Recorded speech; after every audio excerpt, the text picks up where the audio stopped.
bergerak berbagi untuk negeri, guru penggerak majukan pendidikan, guru penggerak menghamba pada murid, kreatif rancang pembelajaran, hargai potensi, tingkatkan prestasi, lahirkan profil pelajar Pancasila.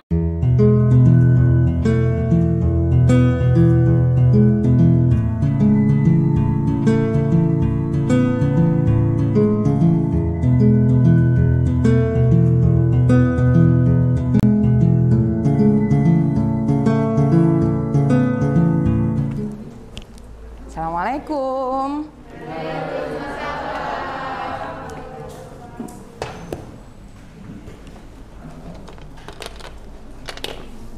Sudah siap belajar hari ini? Ya. Tolong salah satu dibantu berdoa dulu ketua kelas. Sebelum mengawali kegiatan pada pagi hari ini, marilah kita berdoa menurut agama dan percaya masing-masing agar pelajaran hari ini dapat bermanfaat bagi kita semua. Berdoa dimulai. Berdoa selesai. Assalamualaikum warahmatullahi wabarakatuh.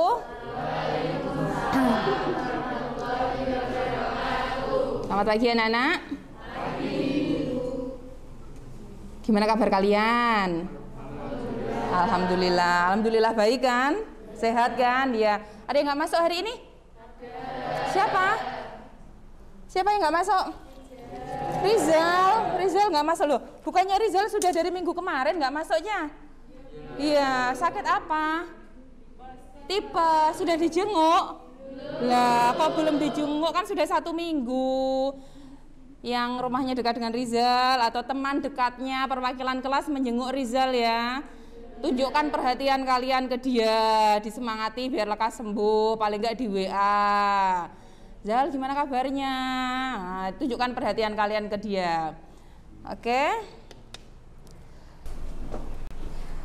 Minggu kemarin kita sudah belajar tentang apa ya, Jah? Nah, sip, larutan elektrolit dan larutan non-elektrolit. Apa sih pengertian larutan elektrolit? Larutan yang elektrolit berarti bisa menghantarkan arus listrik. Larutan elektrolit ada berapa? Apa? Elektrolit kuat sama elektrolit lemah. Kemudian satunya ada larutan apa? Larutan non-elektrolit. Berarti kalau larutan non-elektrolit tidak bisa menghantarkan arus listrik. Oke, berarti kalian masih ingat. Kalau berdasarkan uji hantar listriknya kalian juga sudah praktikum. Kalau larutan elektrolit kuat ditandai dengan apa ya? Banyak gelembung gas, terus lampunya menyala terang. Oke, kalau elektrolit lemah? Apa? Tidak terdapat gelembung ataupun gelembungnya sedikit ya. Terus lampunya menyala redup atau enggak menyala asalkan ada gelembungnya itu tadi sedikit. Kemudian yang terakhir larutan non elektrolit. Enggak ada gelembung gas, kemudian lampunya juga padam. Oke, sekarang hari ini kita lanjutkan materi selanjutnya yaitu tentang penerapan larutan elektrolit dan non elektrolit dalam kehidupan sehari-hari. Tujuan pembelajarannya ya diharapkan kalian itu tahu penerapan larutan elektrolit dan non elektrolit itu di mana saja. Ya, oke. Ya, awal masuk semester 2 kemarin kalian kan sudah pernah mengisi kuesioner ya yang Bu Berta bagikan. Itu kan tentang mengetahui bagaimana profil atau gaya belajar kalian. Ada yang gaya belajarnya visual, ada yang gaya belajarnya audio, ada yang gaya belajarnya kinestetik. Kalian masih ingat hasilnya gaya belajar kalian? Masih ingat kan? Coba sekarang yang gaya belajarnya visual siapa angkat tangan? Yang suka melihat gambar-gambar berarti belajarnya. Oke, terima kasih masih ingat berarti. Yang gaya belajarnya audio. Kalau belajar berarti harus dengar dengan ada suara. Siapa coba masih ingat nggak? Ayo. Ya, gaya belajarnya audio. Sekarang yang terakhir, gaya belajar kinestetik siapa? Ya, sip, masih ingat berarti, terima kasih.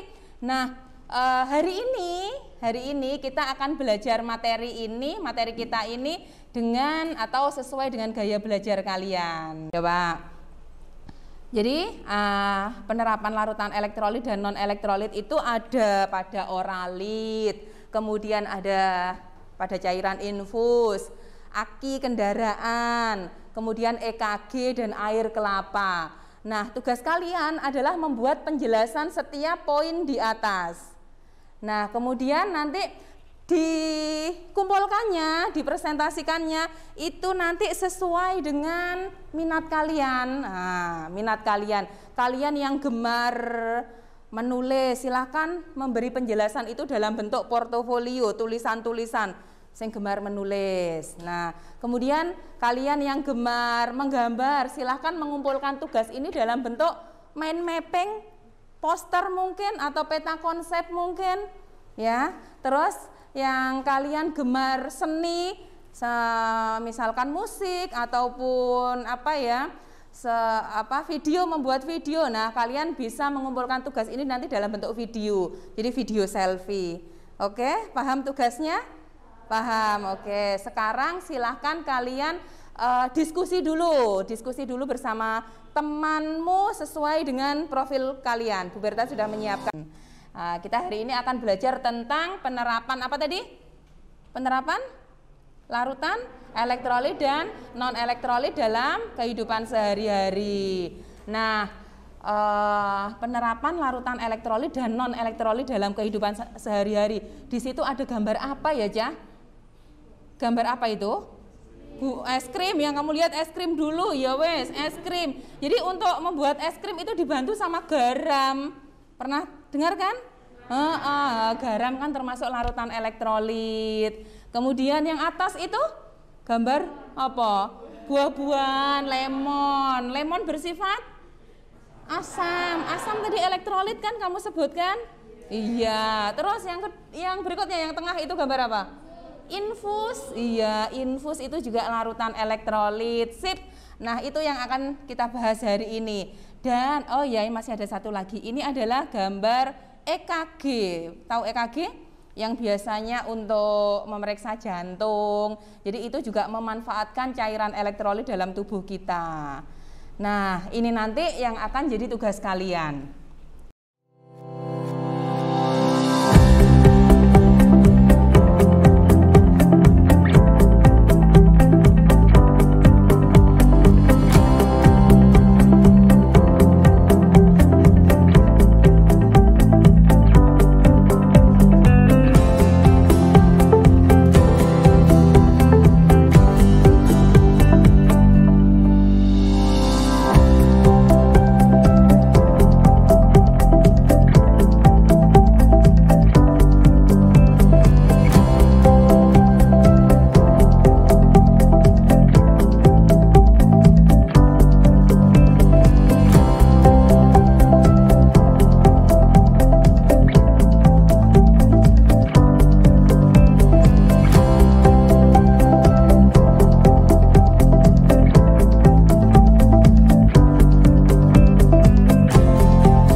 Sebelum kalian maju ke depan untuk mempresentasikan hasil diskusi kalian, kita ice breaking dulu. Ada yang tahu ice breaking? Tahu? Ice ki apa artinya? Yo es. Breaking artinya? Apa breaking? Apa? Breaking itu berarti memecah. Memecah, jadi memecah kebekuan. Dan apa? Biar kalian fresh lagi, biar kalian fokus lagi. Kita ice breaking sebentar ya. Nah, silahkan berdiri dulu. Berdiri. Jadi dengarkan perintah dari Bu Berta. Nah, kalau Bu Berta bilang gini, Simon berkata, angkat tangan kalian. Yo, angkat tangan kanan kalian, angkat tangan kanan. Simon berkata, angkat tangan kiri kalian, angkat tangan kiri kalian. Bisa?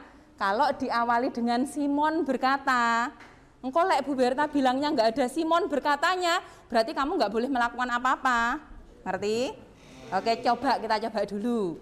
Simon berkata, angkat tangan kalian. Angkat tangan kanan kalian. Oke, sip. Simon berkata, angkat tangan kiri kalian. Oke. Simon berkata, anggukkan kepala. Sip, bisa? Ya, kita coba yang ini masih mencoba, belum. Nah, sekarang yang pertama, hati-hati, fokus. Nyapa bergandengan, ya. Simon berkata, semuanya berdiri? Sudah. Simon berkata, tutup kedua telinga kalian. Oke. Kemudian, Simon berkata, pegang rambut kalian atau jilbab kalian. Sip, oke, terima kasih, tepuk tangan semuanya. Loh, keliru kan? Yang tepuk tangan keliru kan? Tahu kelirunya di mana? Kan nggak ada Simon berkatanya, ya keliru berarti yang tepuk tangan nggak fokus. Ngerti ya? Oke, tepuk tangan untuk semuanya. Silakan duduk kembali. Loh, takut tepuk tangan.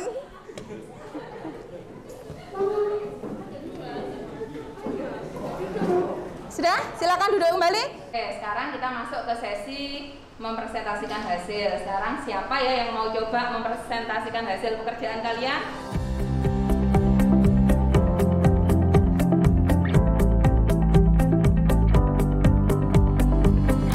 Melinda mengerjakan tugasnya dalam bentuk tulisan ya, Cah ya. Silakan Melinda. Yang lain didengarkan. Penerapan elektrolit dan non-elektrolit dalam kehidupan sehari-hari. Ya. Yang pertama ada EKG. Apa itu EKG? EKG adalah elektrokardiogram. Elektrokardiogram adalah pemeriksaan untuk mengukur dan merekam aktivitas listrik jantung. Elektrokardiogram umumnya dilakukan untuk memeriksa dan menilai efektivitas pengobatan penyakit jantung. EKG memanfaatkan elektrolit di dalam cairan tubuh dan arus lemah yang diberikan ke tubuh untuk mengetahui aktivitas jantung. Cara kerja elektrokardiogram. Setiap detak jantung yang dipicu oleh impuls listrik biasanya dihasilkan dari sel-sel khusus di ruang kanan atas jantung. Elektrokardiogram sendiri mencatat waktu dan kekuatan sinyal ini ketika bergerak melalui hati. Tes EKG akan mengumpulkan informasi dari 12 area jantung yang berbeda. Tes ini menempatkan 10 elektroda di dada tubuh pasien. Kemudian, aktivitas listrik akan tercatat dalam bentuk grafik dengan pola yang berbeda setiap fase detak jantungnya. Ya, tepuk tangan untuk teman kalian. Bisa mau mempresentasikan hasil pekerjaannya. Kamu hobinya apa, Le? Menggambar, makanya mengumpulkannya dalam bentuk apa ini coba? Oh, dalam bentuk gambaran. Bagus makanya ya gambarannya ya. Silakan Adinsa untuk dibaca. Di sini saya akan memberikan beberapa contoh larutan elektrolit dan non elektrolit dalam kehidupan sehari-hari, yaitu yang pertama ada EKG, lalu larutan oralit, air kelapa, cairan infus, dan yang terakhir ada aki kendaraan. Aki kendaraan. Oke, terima kasih. Assalamualaikum warahmatullahi wabarakatuh. Selamat pagi dan salam sejahtera untuk kita semua. Sebelumnya perkenalkan, nama saya Rahma Alia Puji Prasiti. Pada kesempatan kali ini saya akan menjelaskan hasil tugas saya kemarin yang menjelaskan tentang penerapan larutan elektrolit dan non-elektrolit pada kehidupan sehari-hari. Yang pertama adalah cairan infus. Cairan infus atau cairan intravena adalah cairan tambahan yang digunakan dalam terapi intravena untuk mengembalikan atau mempertahankan volume cairan normal dan keseimbangan elektrolit dalam tubuh saat kita sedang sakit. Mari kita simpulkan sama-sama pembelajaran kita hari ini. Penerapan larutan elektrolit dan non-elektrolit. Elektrolit ya lebih utamanya dalam kehidupan sehari-hari ada di mana sajanya. Yang pertama EKG, terus yang kedua oralit, aki, oke, terus yang keempat air kelapa, dan kemudian ada di infus ya. Terima kasih atas segala usaha dan hasil kerja kalian hari ini. Bu Berta sangat mengapresiasi penuh ya diskusi kalian, kemudian presentasi kalian, hasil kerja kalian yang sesuai dengan kegemaran atau minat kalian itu tadi. Terima kasih banyak, good job anak-anak hebat. Untuk pertemuan berikutnya kita masuk ke bab baru. Silahkan dibuka di rumah, dipelajari dulu bab apa. Ada yang tahu? Bab apa? Oh, belum ada yang belajar ya. Kak, reaksi? Redo. Terima kasih, saya akhiri pertemuan hari ini. Wassalamualaikum warahmatullahi wabarakatuh.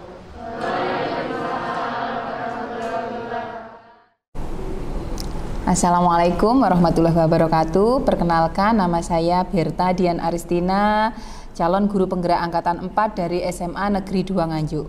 Pada kesempatan kali ini saya akan menyampaikan refleksi kegiatan pembelajaran berdiferensiasi yang terintegrasi pembelajaran sosial emosional. Perasaan yang saya rasakan pada saat perencanaan pembelajaran, saya merasa antusias karena ini merupakan hal baru yang diterapkan pada siswa. Dan tentunya saya berharap ini akan menjadi sesuatu yang baru dan diterima oleh siswa. Dari segi pelaksanaan, anak-anak sangat antusias dalam pembelajaran ini.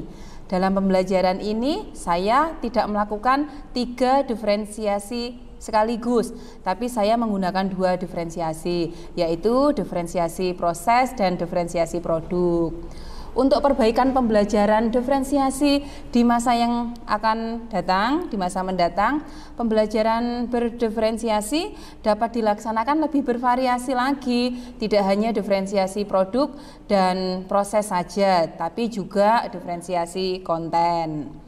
Kemudian untuk pelaksanaan pembelajaran sosial emosional dalam pembelajaran ini sudah cukup bagus.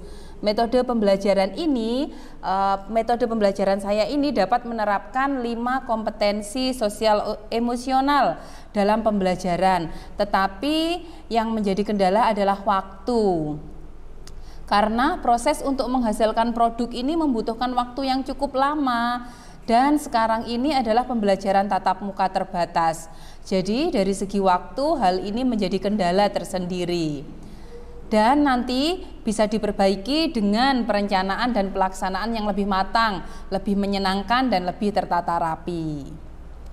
Saya merasa sudah menerapkan kompetensi pembelajaran sosial emosional pada pembelajaran-pembelajaran yang sudah saya lakukan selama ini, seperti kesadaran diri, pengelolaan diri, kesadaran sosial, keterampilan berelasi, dan pengambilan keputusan yang bertanggung jawab.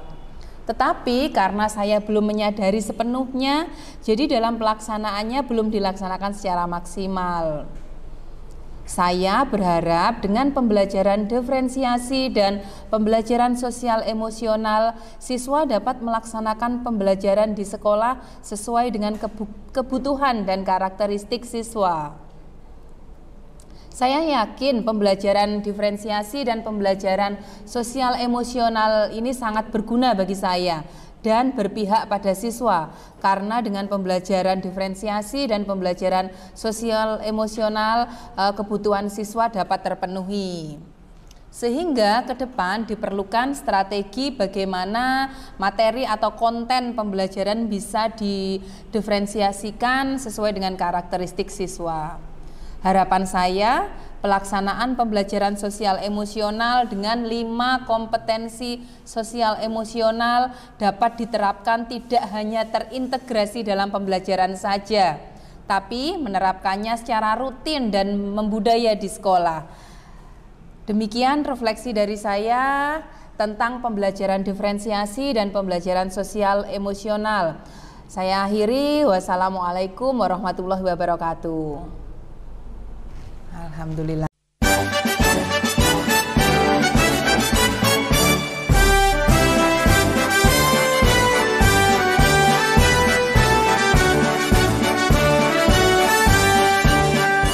Bulatkan tekad, kuatkan hati, negeri ini memanggilmu kawan.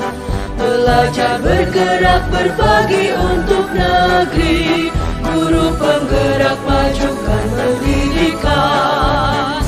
Guru penggerak menghamba pada murid, kreatif rancang pembelajaran.